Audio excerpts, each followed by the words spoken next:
Occult Confessions is brought to you commercial-free through the generous support of our patrons. Visit occultconfessions.com or and click on donate to keep the history of the occult on the digital airwaves.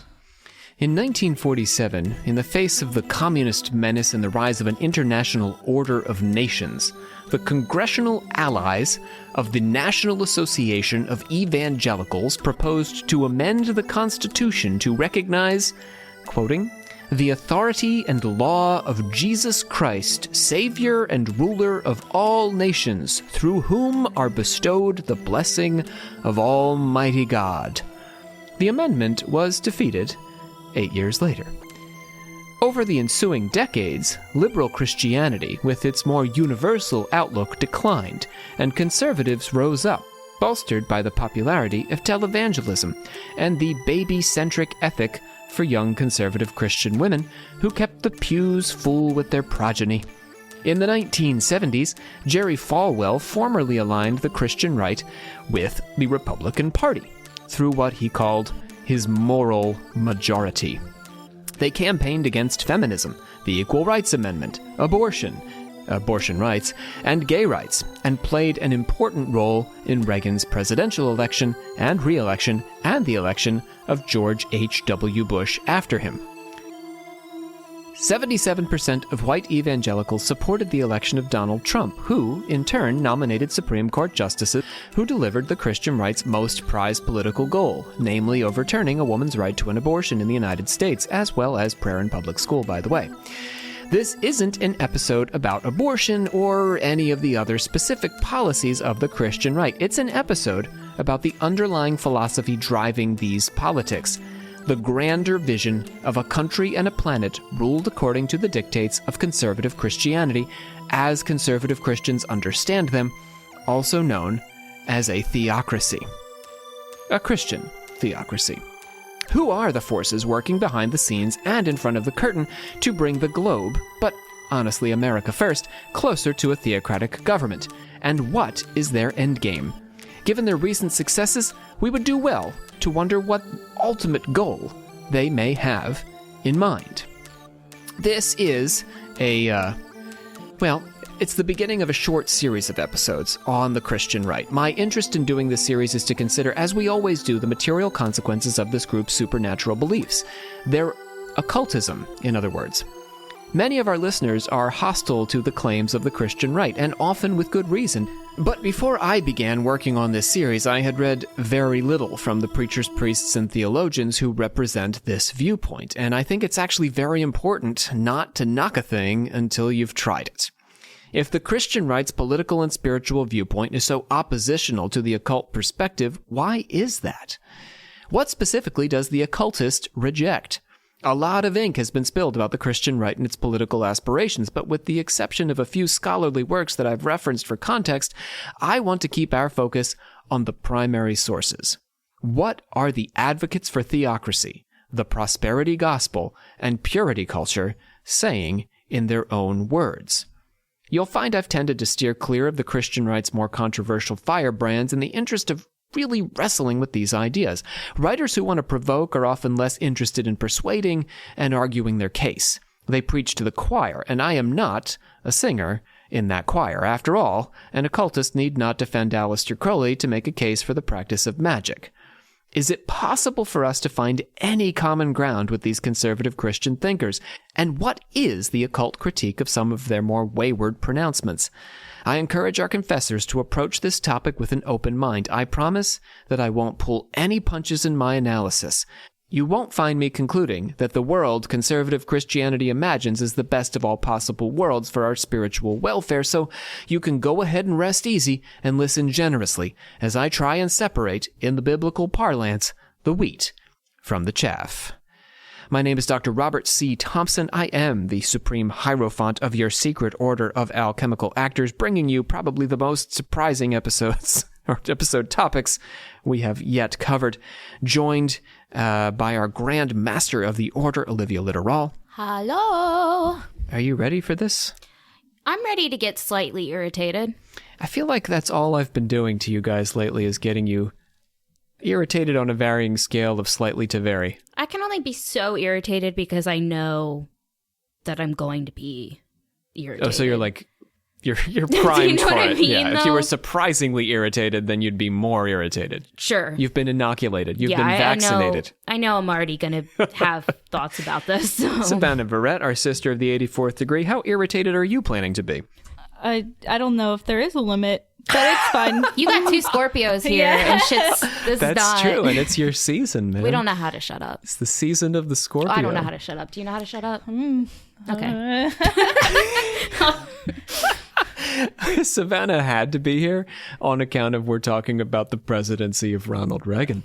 Woohoo. Aren't you glad that that's your brand? I Yeah. feel like Savannah's brand at its heart, though, is oppositionalism. Like Right. he's her Darth Vader. Yeah. Yeah. Well, as a Star Wars fan, she probably doesn't like that either. I mean, She's going to lay in bed and think about that. And It's evening get in back to it. America for Savannah, not morning in America. So, let's pledge it out, friends. We, the members of the secret order of alchemical actors, do solemnly commit ourselves to a full and honest telling of the history of the occult as far as we know it. All right, let's open up that order of confessors. Olivia. Open, open, open. It's opening. I haven't done this in forever, but it's open. It's pretty good. How It's long open, is open, this? Hasn't been open, that open, long. open. We recorded with Sam what? Like Open, open, open. Yeah, I don't month know, but ago? I don't know what I did. it was pretty good. I'm still in like plug land in my Oh, you head. want to plug? If you say I plug, I wanna won't plug. stop you. You This can is- plug. You can do both. I want people to just like take clips of this. Let's welcome some patrons. Dumb B reboot. Wait, what? Dumb B, but reboot. Oh, I thought you said dumb V, and I was like, Well, what it is that dumb mean? B. I can't say the whole word because Gotcha. it'll offend some of our female listeners. Oh, Jeremy R, Emil, but we love you, Dumb B. yeah. I feel that Reboot in my or soul otherwise? a little bit. Jeremy R, Emil B, Tricorn King. uh-oh. Pretty neat. What the? Are they a corn monster in our maids? Tricorn monster. Maybe with a pirate hat. KMR, Lilia M, Paul W, Mice Toya. It's MYS, Mice, Ms. Mice. Anthony B, Matt B, and the Space Queen. Oh, Whoa. Yeah, how the about Space that? Queen. I mean, we have none her. other. Yes, is a Welcome, Your patron of ours. Majesty. Holy Right? Isn't that nice? Well, welcome all of you. Thank you. Yeah, welcome to the family. Say some thanks for our reviews from Carly Karkar. She says or they, I'm guessing, don't wanna assume Carly's gender. Nice. Carly says we're fun and informative and so entertaining. Catface22 in the UK got sucked in and knows why it's called Latin America. It's Napoleon. I assume we talked about that. That's very specific We of have a now reference. published over 200 hours of episodes, so remind us what that means, Catface.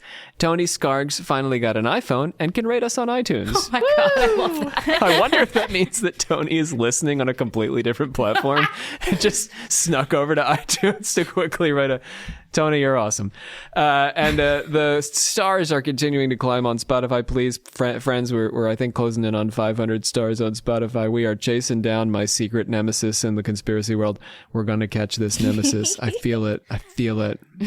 We can do this together. With your help, With your help, we too. we can do it. And we are hovering up over a good number of patrons, but we got to keep that rolling. So please, please, please support your local podcaster. All right, Olivia, close us up. We're closing. I really wanted to sing closing time, but copyright. TM. It's done. It's closed. It's closed. Which means it's time for the Christian right. Oh, maybe we should open it back up again. Yep. Maybe we shouldn't close it. Sorry. I do think it's important because I think that at our heart, many of our, we have a wonderful, thriving Discord community that I love to communicate with, and it's not uncommon for, it's like assumed in that community that the Christian right is wrong. The right is wrong. But that's not the only place. I mean, when I was doing my research in the Spiritualist Church, many of the people who were in the church could refer to themselves as Reformed Christians or former Catholics or Reformed Catholics. They left Christianity for reasons. And I suspect that we will be touching on some of those reasons in this conversation over the next few episodes. But I also want to emphasize that this is not liberal Christianity. This is conservative Christianity. That's what we're addressing here. And I think many of our listeners are fairly comfortable with liberal Christianity insofar as it embraces the notion that there can be other religions. But conservative Christianity is a political force in the United States. I mean, that's the other thing. I'm doing a lot of caveats. I'm talking off the cuff here, but our European listeners, if you don't pay close attention to America, this may sound a little odd to you, but Christianity is a political force in this country. And I know it's not necessarily in some European nations, but we have to contend with it. It is actually making legislative changes through the Supreme Court. Yeah. Great changes are happening in this country because of the things we're going to discuss today in part. And this is a 2-part episode on theocracy, so it's going to take me a couple episodes to just cover theocracy. But then we'll get to prosperity gospel, which I know many of you have been wanting me to do an episode on. Just get comfy. And then Christian sex ed. So yeah, get comfy. Oh boy. Saddle in. Yeah. That one sounds fun. Get comfy, now. You guys can come back because that's also a 2-parter. Yes. So you guys can come back and do a sex ed episode. Okay. Let's do politics though. It takes 2 episodes. It isn't just abstinence. Nope. No. It's weirdly complicated. Huh. Yeah. But I make it weirdly complicated like I do. So yeah. Anyhow. And I read some really interesting sex ed books, but we'll get there. Christians. The Christian right's path. Let's talk about politics today, which is not sexy. The Christian right's path to political power began with a kind of compromise that scholar Sarah Diamond calls fusionism. Following the Second World War, Christian moral traditionalists chose to align themselves with anti-regulation libertarians. You know these guys. They say you don't have to wear a seatbelt if you don't want to. That kind of thing. Libertarians. Right? Well, there's like a scale to be. Yes, yeah. Okay, I was That's like... the far end of the libertarian, but yeah, they generally want the government to not have much of a role in regulating our lives. Yeah, that's what I learned in basic school. Libertarian. So we have the Christian moral traditionalist is joining up with the libertarian, a little bit of fusion, and then they're joining up with this other group who used to be really popular and actually arguably is still undergirding a lot of our conservative politics, and that's the anti-communist movement. Oh, well, that's been for the long haul. Yeah. Long haul, yeah, since the 30s, 20s maybe even. And McCarthyism is really, like today we talk about anti-socialism. Yeah. We don't talk about anti-communism anymore, but whenever you hear somebody called a socialist, it's drawing on the anti-communist movement. So these were the seeds of modern conservatism and what we call the Republican Party in the United States today. In the period, Lincoln was a Republican after all in the 1860s, but that's what I mean. Like there's been a significant change in the makeup of the political parties in the 20th century. The Democratic Party used to be the party of, oppression in the South, for example. And now it's become synonymous with, identity politics. So there's been this sea change through the 20th century. So we're looking at where this got started. In the period between the world wars, the Christian right had been knocked back on its butt as a result of what we now call the Scopes monkey trial. You guys familiar with this? No. I would like to be. Very much so. Conservatives with fundamentalist Christian views managed to ban the teaching of Darwinian evolution in Tennessee's schools. A guy named John Scopes violated that law, instigating a legal case that made its way all the way up to the U.S. Supreme Court. I think we learned about that in school. It's a pretty significant court trial. It sounds familiar once you explained it. So Scope was like Scopes a teacher who taught monkeys. Evolution. Yes. And that pissed people off. Well, the conservative Christian would say, I'm not a monkey. Yeah. So Scopes monkey trial. It's important to keep in mind that Darwin's theories were around 80 years old at the time and had been well and truly litigated within the scientific community and affirmed. So this is not, Darwin published this thing in 1860, so give or take. This is not a new idea. Yeah. And yet, here we are. Public opinion, as well as the opinion of the Supreme Court, turned against the fundamentalist Christians' literal interpretation of Genesis and attempt to legislate the theory of evolution out of the classroom.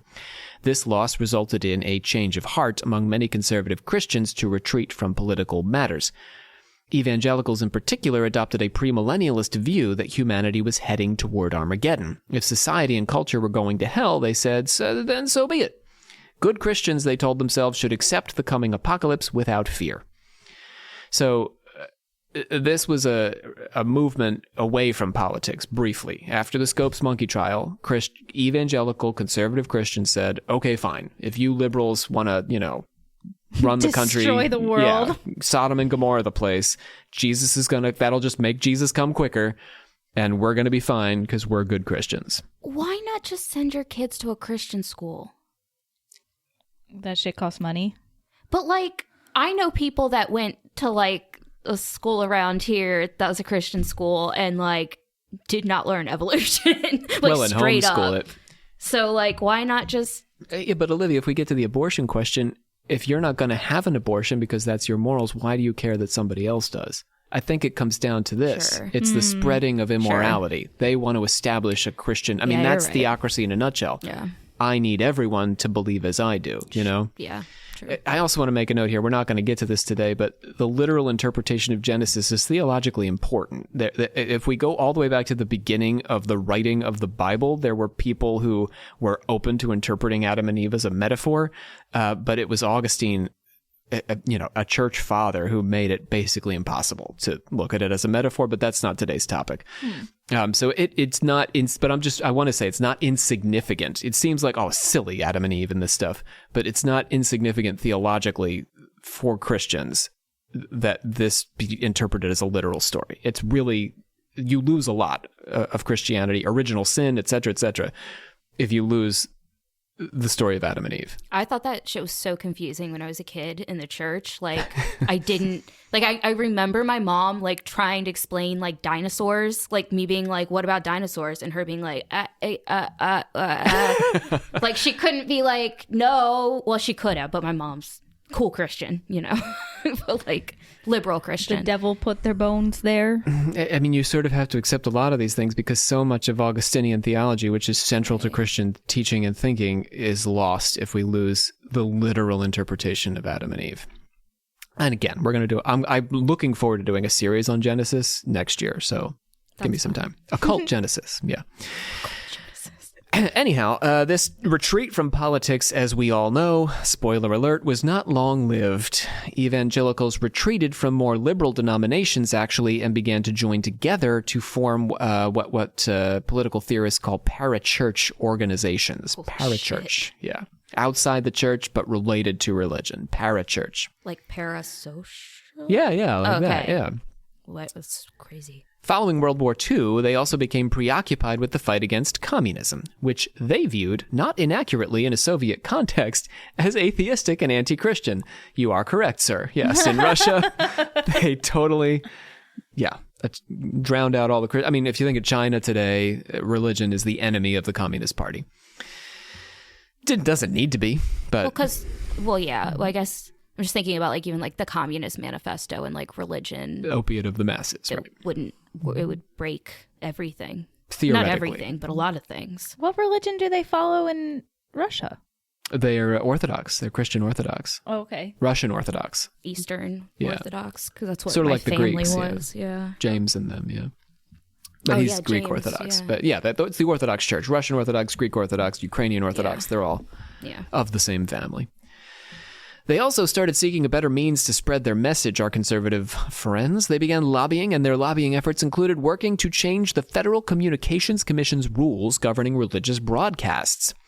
They succeeded in lifting restrictions on commercial time permitted during religious programming and opened the door for the rise of televangelists, a role legendary in its fundraising capacity. They said there was, like, a limit to how much commercial action could be included in religious broadcasting. Yeah, any religious. Yes, because there aren't a lot of wicked broadcasts, right? Yeah, but like that's kind of interesting. I didn't. That's why we're commercial free.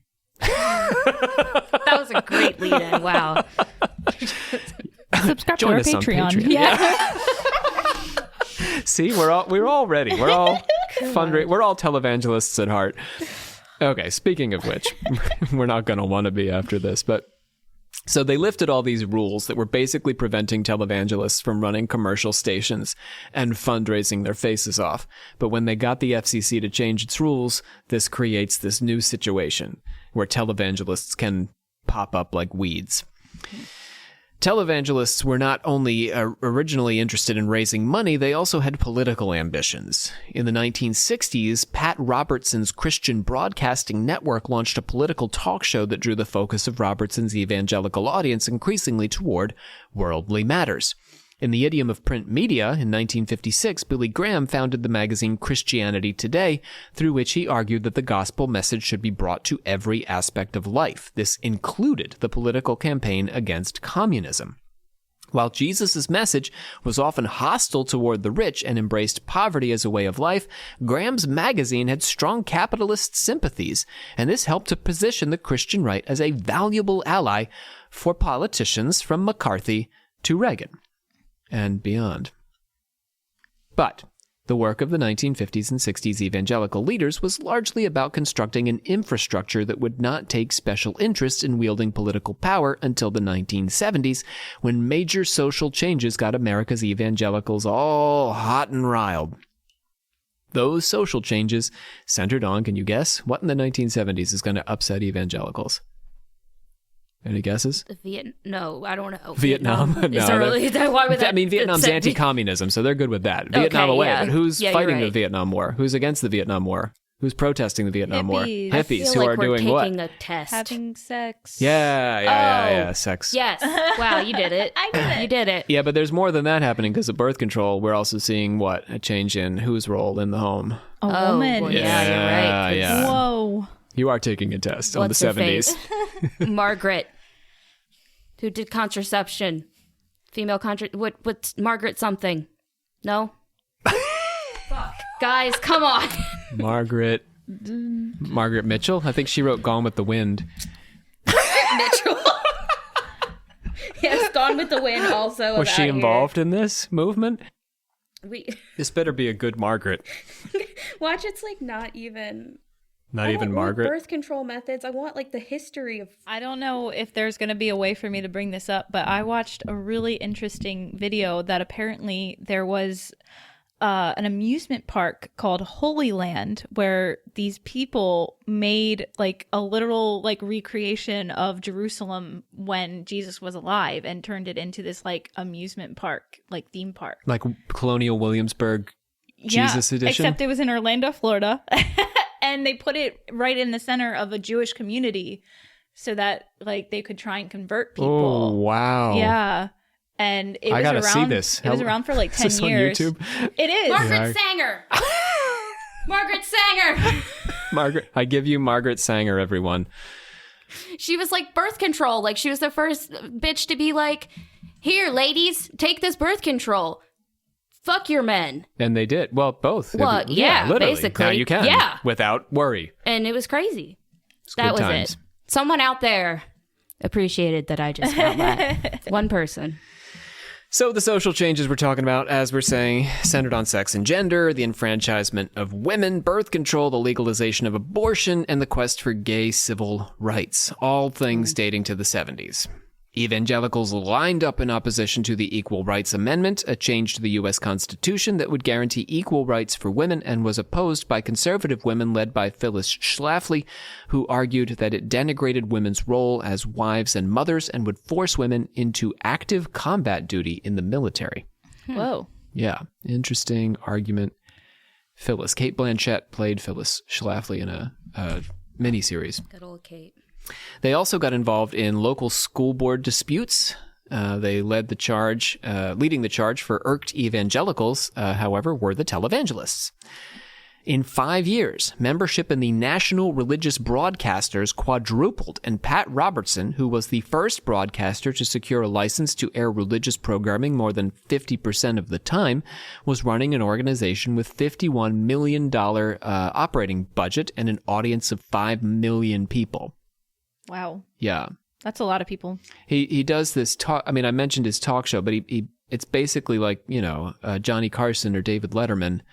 It's a late night talk show, but for Christians. Yeah. So he would interview people and stuff? Yeah. That's the idea. He'd sit behind a desk and it was not as funny. And then be like, this is who you need to vote for. There were politics absolutely on the table. Yeah. which actually Johnny Carson tended to steer away from. I mean, he would invite politicians on his show, but Johnny Carson very famously would have Johnny Carson, I think, was a liberal, but he would have, I love to watch Johnny Carson on YouTube. I love all the old TV shows, but he would have very civil conversations with politicians. It was like not a one-sided thing, because he was more liberal in perspective, but he would have Reagan sit with him and they would just talk about whatever issues, you know what I mean? But on Pat Robertson's show, of course, the bias was going to be deeply conservative. You can't really do it like that today. Or, I mean, do they? Well, Colbert, I think, has a pretty strong political perspective. Sure. But yeah, nobody cares who Jimmy Fallon votes for. Yeah, I guess that's what I'm saying. Like, for the most part, it's not. Yeah. Yeah. I think, like, Trevor Noah, but that's... Right. That's sort of intentionally, yeah. Jon Stewart got that started in that direction, yeah. In 1979, Jerry Falwell, a Baptist preacher with a large congregation and a weekly broadcast, was approached by the leaders of the New Right, capital New, capital Right, who asked him to form what would become the moral majority. That's so presumptuous. That they're moral, or that they're a majority? That they're the majority. Like, I don't know. And that they're moral. Yeah, that too. Or that there's a moral majority. Like, I don't know. Baptists feels condescending. Because only because they didn't invite you. No, I wouldn't have accepted the invitation. You're Hey, one of these vote job-loving for your own women. Oppression. Okay, sure.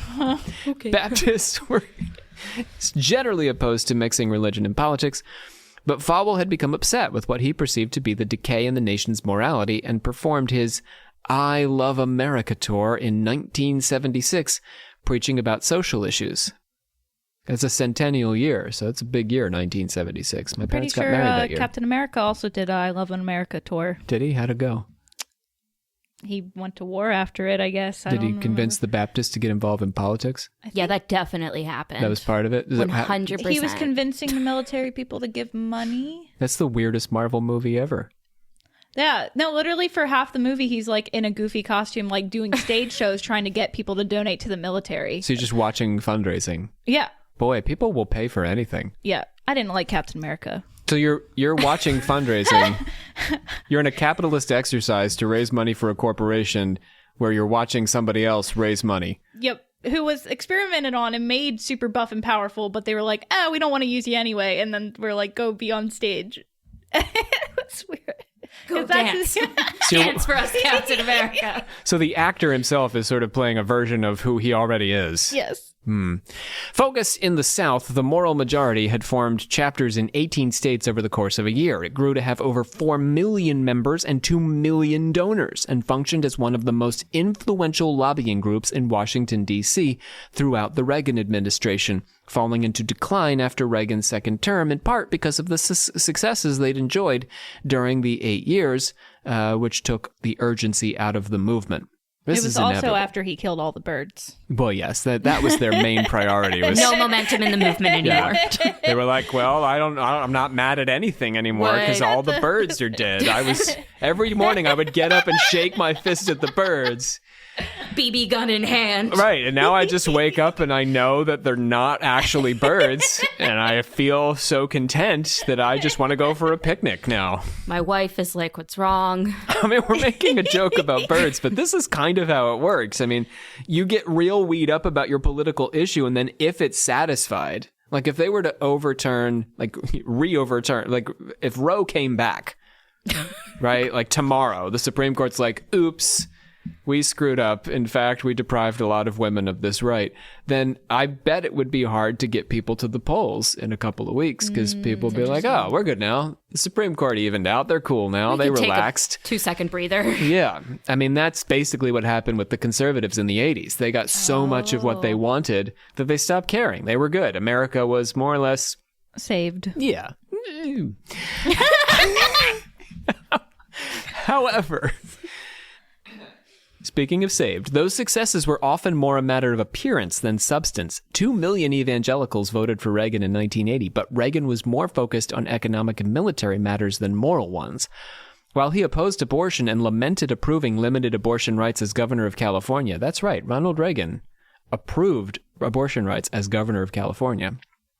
He did nothing to undo the Supreme Court's decision in Roe v. Wade that made abortion legal. That had only been like 7-8 years before he took office, but he didn't immediately take office and then begin passing legislation. Because it's probably low on his list, except for when he was trying to get the people, right? And because it would be so unpopular. Yeah. So why mess around with it? Yeah. The Christian right's whispering in your ear, and, you know, not really whispering. They're sort of like a rabid terrier barking in your ear.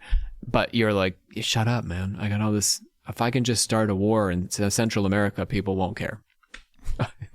Boy, I'm 80s politics today, guys. Out of frustration, some anti-abortionists took to bombing clinics and attacking doctors. This was a big thing in the 80s and the 90s. Like, Yeah. But it's because Reagan wouldn't do anything. All he would do, he just ignored the issue. Mm-hmm. So they got super frustrated and got violent. I mean, we've never seen that before. Right. I mean, on the right, yeah. I mean, on both sides, but yes, the right is more associated with acting out. That having been said, though, Reagan talked a libertarian streak about getting the government out of people's lives, which the Christian right interpreted to mean removing liberal ideologues' perceived advocacy for abortion rights from their lives. So his libertarianism sort of, assuaged them, most of them. Yeah. They could get on board with this, and this made them fairly steady supporters, despite Reagan's tepid enthusiasm for their cause. President Rebid. Petition to change, please. Thank you. In his second term, it seemed more like Reagan was dictating the Christian rights politics rather than the other way around. The president's crusade against communists in Latin America neatly aligned with the Christian rights' affection for Guatemalan dictator General Efrain Rios Montt. After a crisis of faith, Rios Montt had left the Catholic Church and joined the Evangelical Church of the Word, endearing him to the largely evangelical right. Oh, it's going to get worse, Olivia. So Falwell and Robertson loved this guy. Rios Montt was then convicted of war crimes in 2013 for his Bullets and Beans counterinsurgency campaign, which killed 18,000 mostly Mayan indigenous people in 1982 alone, including children and the elderly. It's basically a Holocaust. Bullets and Beans? Bullets and Beans. Well, because the argument was that he was converting the Mayans, but in fact he was going in and killing anyone who didn't. It was a Holocaust. Yeah, it was a genocide. That's insane. Mayan genocide.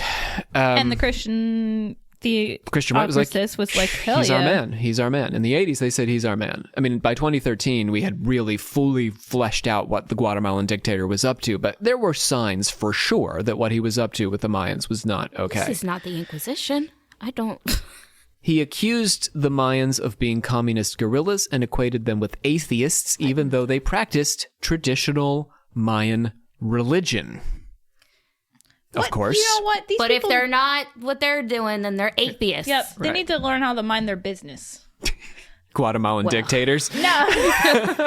Oh, you Robertson and Falwell getting involved in supporting a Guatemalan dictator. Well, also, he shouldn't be hurting those people, but because they don't believe in what he believes in. It's so fucking annoying. But wait, there's more. Despite these horrific crimes, Reagan lifted a ban on aid to Guatemala, and 350 evangelicals descended on the country, bringing $1 million worth of supplies to refugee camps. Some of these missionaries may have interrogated Guatemalans on behalf of the Rios Montt regime. Oh my God. Yeah. So they are assisting in what amounts to a genocide. By 2013, we know it's a genocide. But they're right there. I doubt... 2013. Well, I mean, that's the year that we look back at the 80s and have enough evidence to flesh it out. Okay. But still, in the 80s, if you're one of those 350 evangelicals who goes to Guatemala, all you really got to do is look around. Like, there are no secrets. No. If 18,000 people are dying, you're going to catch on. But they didn't care. They just don't... Yeah. How do you wrap your head around that? Don't. You're the moral person, but you're okay with all these people dying. Like, that's insane. It sort of makes me think of the Mel Gibson movie about the indigenous people. Which? What was it? Know. Apocalyptica, something like that. You know what I'm talking about? No, I don't. I mean, the underlying ideology is that this is a backward thing. That these are backward people and that their souls need to be saved, and their ways are barbaric and violent, like Inquisition at its core. Yeah, it's a extremely condescending attitude toward indigenous people to begin with, and toward their spirituality, and assumes that Christian spirituality is always going to be better because of their everlasting souls. I mean, even Darwin, when he wrote about, like, that shit gets dark and uncomfortable in ways that people don't talk about, like when you just learn about Darwin until you, like, the voyage of the whatever the fuck. What I can't remember what the name of it is, but the like voyage of the Mimi. When he starts like describing the people and stuff, like it's not good. Like it's very bad. Like it's not accurate either. But anyway, I don't know. Let's talk about Pat Robertson. I know we have been, but let's talk about him some more. The same year as Mont's criminal massacre of Guatemalans' minds, Pat Robertson published The Secret Kingdom, in which he worried over a world that he said has reached the stage where disaster looms on every hand. The world of the 80s, he said, is faced with an imbalance of terror in favor of malevolent dictatorship bent on world domination. As they're supporting a dictatorship in Guatemala. He's talking about the Soviet Union there, but yeah, it's ironic. He worried over the booming population, the decreasing availability of fossil fuels, and the uncertainties of nuclear power. He also worried over the rise of the working class, smelling the scent of the Antichrist, which was present at the French Revolution. Oh, Lord. And the rise of the Nazis. Poor people are the Antichrist? Do I get a whiff of Antichrist in there in the crowd? What does it smell like? Yeah, like what does the Antichrist smell like? Flowers. Daisies. Mark Jacob Daisy. That's what the Antichrist smells like. Yes. A significant minority, then an actual majority of the people in society will begin to throw off the restraints of history. Then the restraints of written law, the accepted standards of morality, then established religion, and finally God himself.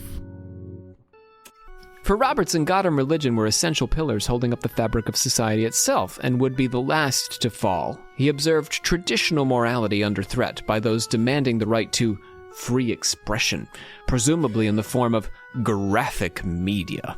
Oh, shit. Porn. Drug use was on this, for those of you who are not reading between the lines. Drug use was on the rise, a reasonable observation in the early 1980s. But so was sex education in schools, which appeared to Robertson to advocate masturbation, premarital sex, and homosexuality. All of the above?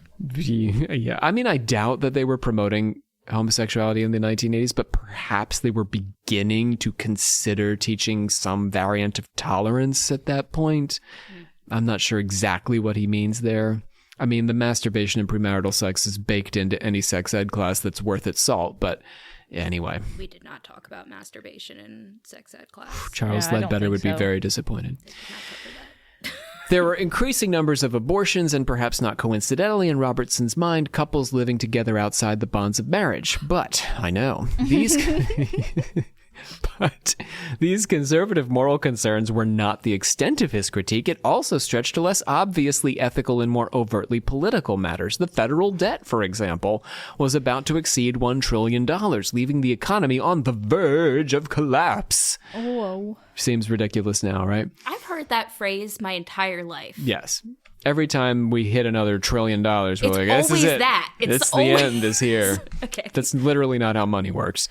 He also noted that in a godless society, the central government becomes God, a not so subtle allusion to the small government goals of the then President Ronald Reagan, who wanted to be able to famously drown the federal government in a bathtub if necessary. That's such an extreme. Did he really say that? Yeah, that's a Reaganism, to be able to drown the government in a bathtub. That's I don't know. That's such an extreme. In fact, small government is not just a Republican dream, it's also part of the larger vision of those seeking a Christian theocracy. Reconstructionists and other believers in dominion theology envisioned a world without a national government. To solve all these ills, both social and political, Pat Robertson said we should reach from the visible into the invisible and bring the secret kingdom into the visible through its principles that can be adopted at this moment. These principles Robertson had discerned himself through a careful reading of the Bible, and his formula of applying spiritual principles to worldly matters was distinctly theocratic. God would enter into partnership with those who entered his invisible kingdom and instruct them on how to run things here on earth. It's a bit of magic to this, really. Yeah, it sounds like the dark pool and Yeah, shit. God is coming into your head to tell you how to run things. Feels almost a little Catholic-y, a little popey. It sounds like it's a little prophet-y. Yeah. And he was saying that he was the only one who could do it? Well, others would be able to do it, but you would have to. He was doing it when he was writing this book, The Secret Kingdom. In 1988, Robertson ran for president in the Republican primaries. 3 million people volunteered for his campaign. And Robertson spent $27 million on the run. Good God. Managed to get 1 million votes, or 9% of the total. Little bit odd, since 3 million were volunteering for him. Oh my God. The shade, the subtle shade just caught Savannah and I like. Maybe some of them were Democrats. On the strength of his run, because it was the primaries, on the strength of his run, he started the Christian Coalition of America. They sent purportedly nonpartisan voter guides to churches, but critics questioned the guides' nonpartisan nature, and the IRS eventually revoked the coalition's nonprofit status. That was in 1999. Robertson also got involved in the national campaign to defund the National Endowment for the Arts, which had given money to gay, lesbian, and feminist artists the Christian right found offensive. I talked Also about this in straight class. artists and Yes. This was Christian an echo, artists exist. and I assume they get funding? I don't really know. Well, we're going to Do they need it? They don't need it. Yeah, fuck artists. Jars of Clay made plenty of money on their own. This was an echo. That was for What? nobody here, I guess. It was an Jars? echo. It was one of the. It was a Christian rock band, and an echo of his 1982 worry over free expression. Of particular concern were Andre Serrano's photograph of a crucifix submerged in a yellow liquid called the Piss Christ. Also, Wait, can What? you walk Hold that on. back? Yeah, you it's need a to. famous image. It's Andre Serrano. He photographed a crucifix in a yellow liquid. That's kind of Yeah, As like art. Piss Christ. anti like It's hard Christian to say right or exactly whatever. what it means. It's good visual art doesn't tell you what it means, but yeah. you Okay. can read into it as you please. He did call it Piss Christ. has a certain tone to it. Then there was Robert Mapplethorpe's explicit homosexual photographs. Gay performance artist Tim Miller, who stripped during his performances. I've seen Tim Miller perform. Lesbian playwright and performer he's very good. Lesbian playwright and performer Holly Hughes, feminist performer Karen Finley, and then the actor John Fleck. Robertson did tremendous work mobilizing conservative Christians as a political group, but he also unintentionally shifted their attention away from national elections. His defeat at the national level prompted some politically minded conservative Christians to turn their attention to local politics and the courts. The seeds he helped plant grew into the Supreme Court decision to overturn Roe v. Wade and to reinstate teachers' and coaches' right to conduct prayers at public schools just in the last year. So there is a direct line between Pat Robertson's campaign in 1988 and what happened in the United States Supreme Court, because Christians quit running for president, or evangelicals. The far right gave that up, or the evangelical right gave that up, and they decided they would exclusively focus on local politics, raising up local politicians and pressuring politicians to change the shape of the courts. It's almost like more dangerous. It succeeded. It was Yeah.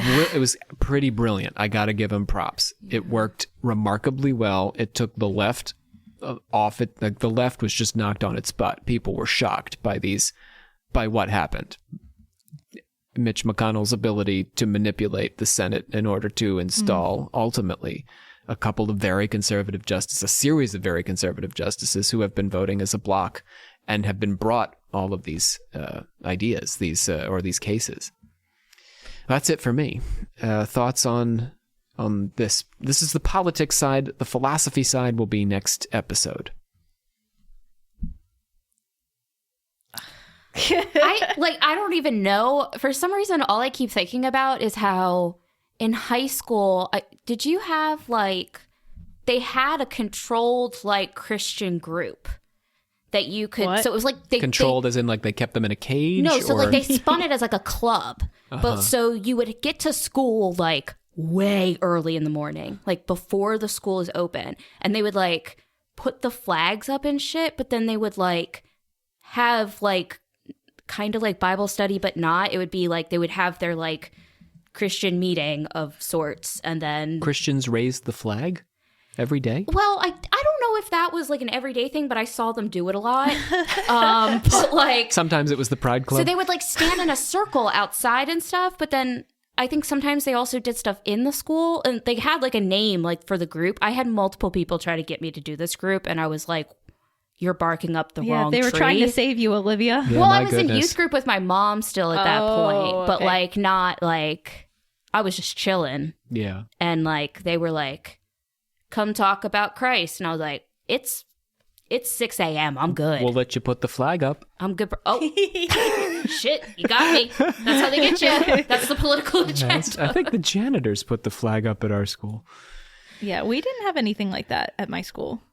At least I don't Okay, remember. because it was definitely a thing. I can't remember what it was I've called. seen it in media, like TV shows and stuff. I've seen the Christian clubs. I had never like come across this besides at North Carolina was the only, because like not in middle school or anything like that. We didn't have anything like that. We didn't. At college, I was surprised because when I got to college, we were affiliated with the Lutheran Church, and there were religious clubs. There was a club that made puppets and did Christian puppet shows. Oh, no. One of my very good friends, who is still a friend of mine today, was in the Christian puppet group. Yeah, but yeah, in high school, you're right, Savannah. I did not have anything like that. That makes me wonder if that's like because of the area It's possible that we live in. Yeah. Or like, because it's not even like a lot of those kids didn't go to the same church as me. Like they went to all wherever, but Yeah. I don't know. It's interesting. Do you see any other signs of this? I mean, do you feel my message that we're dealing with the fruits of this today? Yeah. I mean, even with a Democratic Congress and a Democratic president, there's nothing to be done. I mean, we're literally like dealing with Roe v. Wade. Yeah. You can't be stopped because the movement successfully transformed the courts, which are a full branch of government capable of tossing out laws. That's what they've been focusing on this entire time. Yeah. They seem to be silly and, off to the side and not directly involved, but they've been working this problem the whole time. And because I'm pretty sure even like, I might be wrong, but the UK, like, I'm pretty sure women just have access to abortions, right? Like Well, a number of countries, it's within their healthcare. Well, I remember I think one of our like listeners like was saying something to me about it before or something, but I just thought that just like obviously means like in America, there's specifically like shit going down that's not the same, I guess. It's what against you're saying, the grain. like politically. I don't know. It's against the grain. We are unique in this Christian rightiness, in its power, in its theocratic ambition. Because of these people setting that up, you think?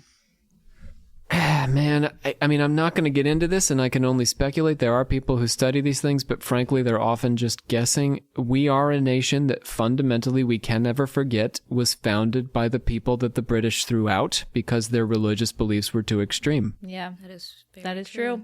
So many people and sociologists and very fancy scholars have said that we are a Puritan nation at heart, and we can never shake it. That may have something to do with it. We should still try and shake it, though. I mean, the tent revival meetings in the United States, and that's an interest of mine, those go back to the beginning of the country. In the 18th century and the 17th century, we were doing these revivals, Christian revivals that were sort of like on edge, fervent Christian, belief and, coming to Jesus, literally coming to Jesus. And we've done that straight through the 20th century up to the present day. People can do it on their TVs now or YouTube or whatever. It's definitely a lot easier to access this kind of stuff nowadays, too. And it's not your staid, like, polite Protestantism where you quietly go to church in your fancy clothes every Sunday and then you go home and don't worry about it again for the rest of the week. It's a rabid kind of Christianity. Well, and a lot of it, like, even just, it's like super masked, like, I don't know. This is coming from being in youth groups growing up and then like going to youth rallies and stuff like that. Like youth rallies are kind of scary. Like it's scary because it's like a bunch of young people in the way that they talk about things like abstinence, but they like, I don't want to say they mask it in like a fun way, but they kind of do you know like You're even with Christian rock bands, they'll Jars like of clay. have them play. They've got a guy come in and do some sand art for God, and then they'll have a lady come in and be like, abstinence, abstinence, abstinence. And then they'll be like, okay, let's all do prayers and talk about our sins. And then they make you feel bad because you just talked about abstinence. And if you weren't one of those kids that was doing abstinence, then you were like, well, shit, I got to cry in this group and pray. Or even if you've been thinking about a penis or a vagina. I mean, that like, isn't yours. I didn't even I was sitting there not even really believing in God, and I got I would cry when we were praying because I was like, I'm bad. And I didn't even believe in God. So it's like a whole, God damn. I don't know. I don't know what I'm trying to say, but it gets Savannah's over here just blaspheming. They hit it I didn't grow up like this. Me neither. Yeah. It's scary. It is scary. Very strange. It's a really weird. It's like brainwashing. I don't want to say that because it's not all bad, but it's like a lot of it. I don't know. It is bad. It's bad, but it they try to make it. I don't want to say they mask it as something that it's not because they're not. They're telling you what they're saying, but they make it. They're true prettier believers. than it is, I guess. They're true believers, and I have to give them credit for that. And I am jealous sometimes of people who are true believers. I am a true believer in certain things, but I also hold very strongly to the belief that everyone needs to come to their own beliefs and that no one has the right line on exactly the nature of God. I mean, that's sort of the theme of the show. So yes, they're persuasive, the true believer. And they can cheer and scream and shout. This is not a show where we cheer and scream and shout over pluralism. Paganism. I mean, pagans can have a good time, yeah. But I mean, it's just we're not this is the truth and this will get you into heaven. It's easier to jump and cheer, I think, when you believe that. Well, we don't even just express one truth. We talk about a bajillion truths here in this place, but not in that tent. No. Yeah, but that leaves the listener or any human being with choices, and choices are far less. It's not a rock. A choice is not a rock to stand on. It's you're looking for that rock, or maybe you're standing on multiple rocks. But you go to Olivia's youth rally, and there's a rock. It's right there. Oh, they made the whole Columbine. They made so political.